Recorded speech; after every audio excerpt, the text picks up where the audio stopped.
Olá, sejam todos bem-vindos a mais uma edição do Estação Saúde. O ano já está quase acabando, nós estamos no mês de novembro, e novembro, nos calendários de saúde do Brasil e do mundo, é um mês de prevenção, de combate ao câncer de próstata, conhecido Novembro Azul. E para falar sobre esse assunto, hoje nós recebemos o médico urologista, Dr. Fernando Ferreira Gomes Filho.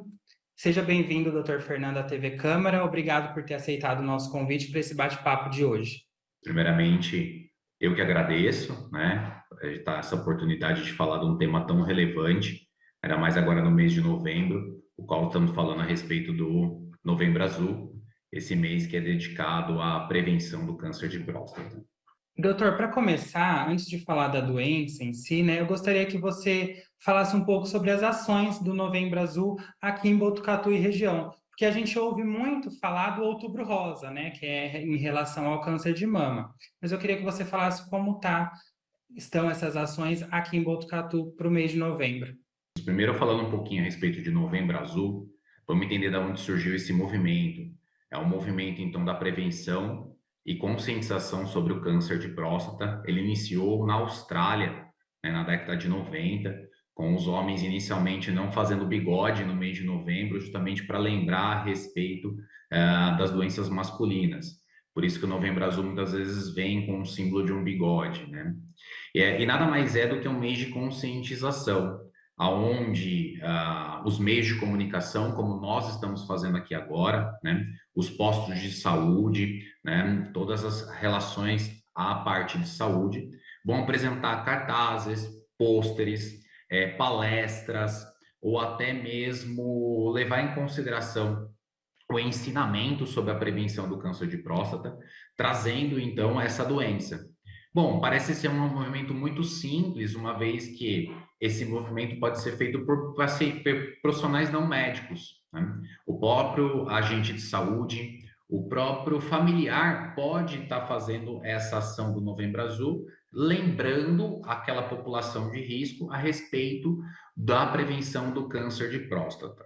E, doutora, eu já vou começar perguntando assim, diretamente: quais são os primeiros sinais que um paciente apresenta que fazem vocês médicos desconfiarem ou começarem uma investigação para saber se realmente ele tem o câncer de próstata? Ótima pergunta, Vinícius, até porque é uma pergunta muito capciosa.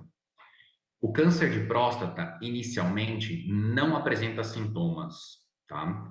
Ela é uma doença que, no início, ela é totalmente assintomática. Portanto, se a gente for esperar qualquer tipo de sintomas para iniciar uma investigação sobre o câncer de próstata, nós perdemos o tempo de cura. Nós vamos ter, então, partir para um tratamento onde nós vamos controlar o tumor sem objetivo de cura. Uma vez então que esperamos os sintomas, isso é tarde demais.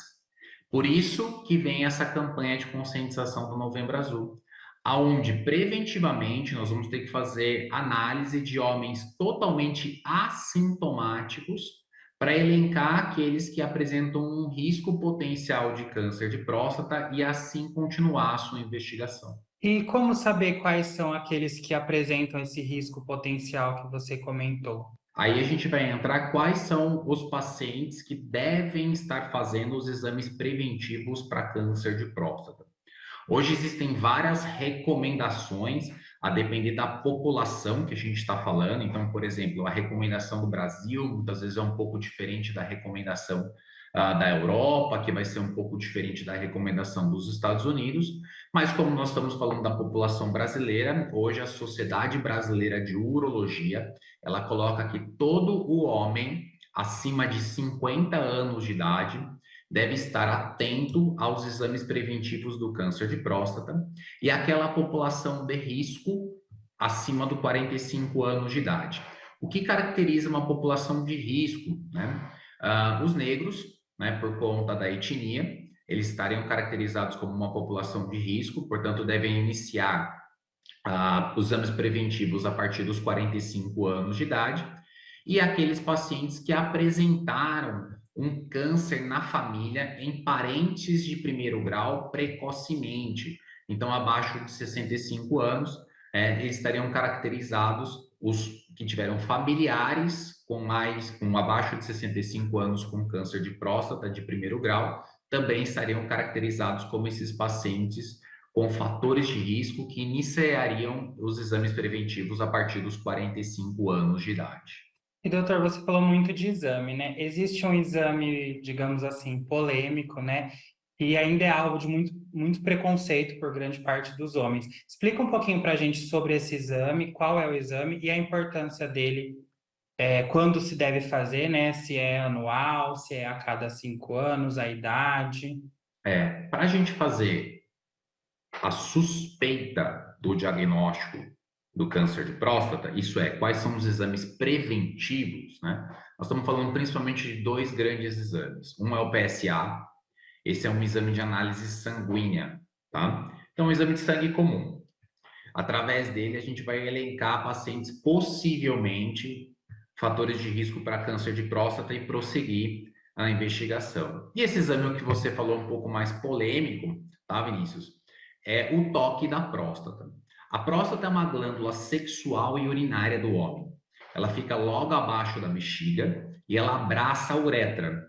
Isso é, para a gente conseguir esvaziar a bexiga, né, o xixi, a urina, ela passa por dentro da próstata, tá?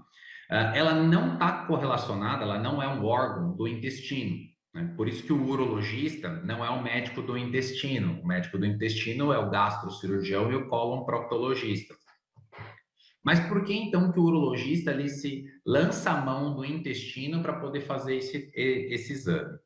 Pela proximidade anatômica do intestino com a próstata. E curiosamente ou não, o primeiro local onde cresce o câncer de próstata é muito próximo ao intestino. Então, quando a gente faz o toque da próstata, nada mais é do que sentir no primeiro local aonde possivelmente vai crescer um câncer de próstata. Então, seria o equivalente, vamos dizer assim, do que o autoexame de mama da mulher, né? No Outubro Rosa, como você mesmo comentou, Vinícius, que seria o equivalente ao Novembro Azul feminino, se fala muito do autoexame. É que a próstata precisa de um treinamento, precisa realmente de alguém hábil a fazer esse exame para sentir as alterações que são cancerígenas ou não. Então, o médico, preferencialmente o urologista, mas pode não ser o urologista a fazer esse exame, rotineiramente vai lançar a mão dele quando indicado, né? Hoje recomenda-se que o homem com acima de 50 anos de idade, no geralmente, ou acima de 45 com fatores de risco, vá pelo menos uma vez ao ano ao urologista para lançar mão dos exames preventivos que vão ser indicados caso a caso. E, doutor, vamos lá, na ordem cronológica, então. Supondo que tem um homem que fez o exame, né, e constatou o câncer de próstata. Qual é o próximo passo? Eu queria que você comentasse um pouquinho sobre tratamento. A gente sabe que tem muitos homens que retiram a próstata, então falar um pouquinho sobre essa cirurgia, se tem algum problema, algo que o homem vai enfrentar caso ele tenha que retirar, a próstata. Ótimo, Vinícius. Então vamos lá. Só para a gente deixar então mais cronológico. Nós falamos que o homem ele tem que ir rotineiramente no urologista para fazer os exames preventivos. Exames preventivos esses que são o PSA, exame de sangue, e quando indicado, o toque de próstata. O PSA e o toque fazem o diagnóstico do câncer de próstata? Não. Eles levantam a possibilidade de existir um câncer ou não.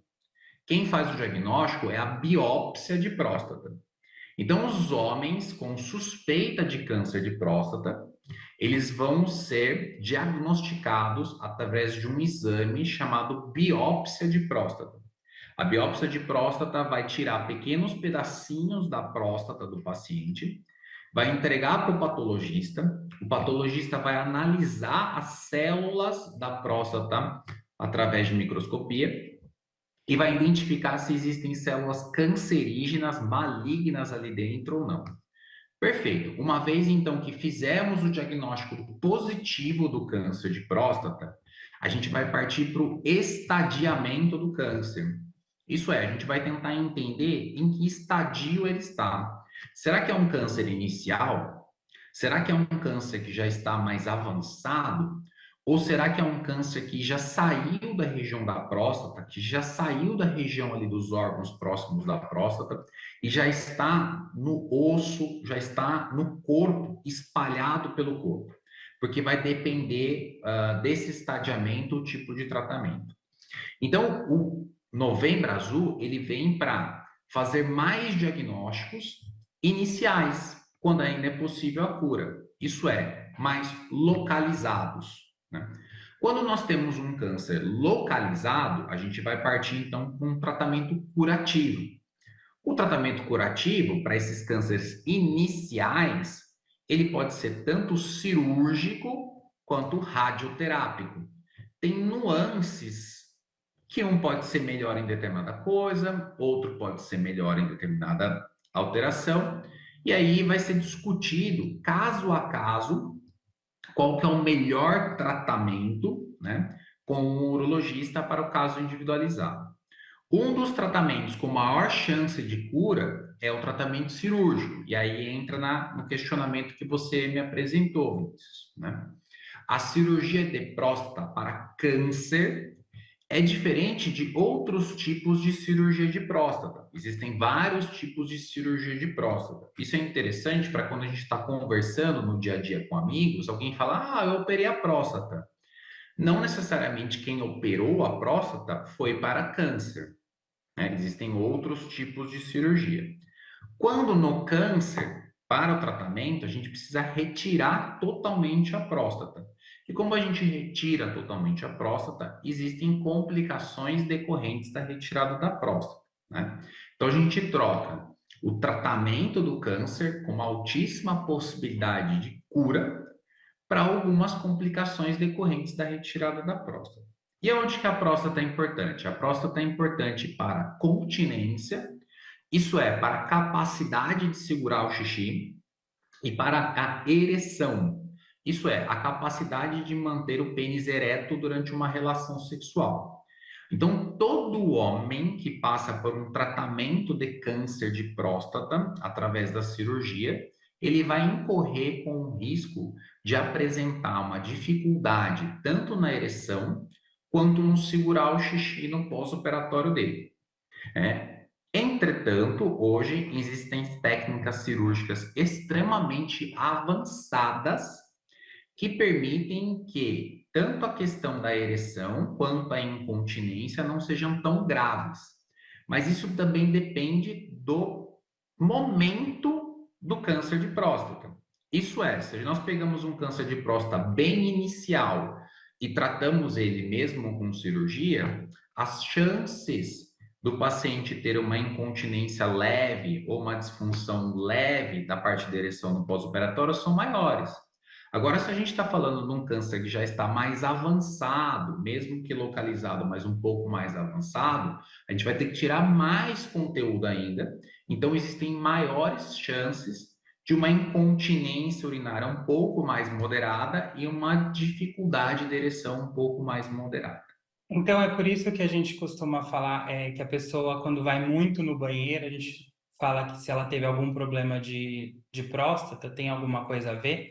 Aí já entra, então, em outras doenças da próstata, né? Lembra que eu comentei que existem outras cirurgias para próstata, tá? A doença mais comum da próstata é a hiperplasia, isso é o crescimento benigno da próstata. Isso vai acontecer em todos os homens, sem exceção, a partir dos 50 anos de idade. É praticamente fisiológico esse crescimento da próstata com o envelhecimento masculino. Óbvio que alguns homens vão ter mais crescimento, alguns homens vão ter menos crescimento, tá bem? Com a próstata crescendo, ela pode crescer na parte interna e apertar o canal do xixi, trazendo dificuldade na micção. E aí entra esse seu questionamento. Então, homens que vão muitas vezes ao banheiro num curto intervalo de tempo podem ter a próstata obstruindo a via urinária. Isso não é câncer, isso é crescimento da próstata, tá? E aí sim o homem vai ter sintomas decorrentes. Para um câncer chegar a ponto de dar dificuldade urinária, ele já é muito avançado, no momento que muitas vezes ele não vai ser mais curativo. Doutor, novamente falando, você comentou sobre sintomas, né? Quando você é procurado aí por muitos homens no seu consultório, quais são os principais sintomas que eles apresentam, não só para o câncer de próstata, mas para ir procurar? Porque assim, a gente sabe que homem é um pouco mais, digamos assim, relaxado, entre aspas, com ir procurar um médico do que as mulheres, né? Então, o que faz esses homens chegarem até o seu consultório? Bom, realmente o homem, ele acaba se cuidando um pouco menos que a mulher, né? A mulher, ela já tem o costume e o praxe, desde o início da vida sexual ativa dela, a ter uma certa periodicidade com o ginecologista, que seria o médico da mulher, né? E o homem já não. O homem, ele é um pouco mais reticente em relação a isso. E aí que vem essas campanhas de prevenção, né? Essas campanhas de conscientização como o Novembro Azul. Como eu já estou há alguns anos dentro da urologia, eu percebi nessa última década uma mudança muito grande no perfil do paciente que vem acompanhando. Antigamente, os pacientes já chegavam com muitas queixas, sejam elas urinárias ou sejam elas sexuais. Por causa de campanhas como esta, Vinícius, que nós estamos fazendo, hoje o homem ele vem muitas vezes preocupado com a prevenção. Então ele já vem preocupado com prevenção de doenças prostáticas, prevenção com doenças da sexualidade, né? Então isso vem mudando muito o perfil de pacientes que acabam procurando urologista de maneira bem satisfatória. Legal, então, isso é bom de saber. Doutor, para finalizar, a gente sempre pede para que o nosso convidado deixe uma mensagem para uma pessoa que talvez esteja assistindo e esteja passando por um quadro, né, da doença, no caso, esteja com câncer de próstata. O que eu coloco é o seguinte: o câncer de próstata hoje é o principal câncer masculino depois dos cânceres de pele. E apesar de ele não ser o que leva a uma maior mortalidade relativa, de forma absoluta, isso é porque o número é tão grande, hoje ele também é responsável pela maior mortalidade relacionada aos cânceres no universo masculino. E ele é uma doença extremamente curável quando diagnosticado precocemente. O que eu deixo aqui como lição é que viver é muito bom, é muito gostoso. É muito gostoso a gente estar com os nossos familiares, é muito gostoso a gente estar com a nossa família, com os nossos amigos, vivendo momentos tão maravilhosos nesta vida aqui. E para a gente viver com qualidade, a gente tem que se cuidar, né? Então é muito mais importante a gente chegar numa velhice saudável, ativo, né? De uma forma que a gente tenha uma ótima qualidade de vida, do que chegar com muitos problemas de saúde. Então, a melhor solução para tudo é a prevenção. Então, procure um médico urologista periodicamente para fazer essa prevenção. Dessa maneira, é possível envelhecer com saúde, vigor e ter uma excelente qualidade de vida até os nossos últimos momentos. Tá certo, então, doutor Fernando, eu agradeço mais uma vez a sua participação aqui na TV Câmara, viu? Perfeito, Vinícius. Eu que agradeço, muito satisfeito e um bom Novembro Azul a todos. E o Estação Saúde de hoje conversou com o médico urologista Dr. Fernando Ferreira Gomes Filho sobre câncer de próstata. E você que assistiu o nosso Estação Saúde de hoje pode participar sugerindo pautas para os próximos programas. É só escrever para o e-mail que está aqui na legenda do vídeo. E o nosso Estação Saúde de hoje vai ficando por aqui e não deixe de acompanhar a Câmara de Botucatu nos nossos canais oficiais de comunicação.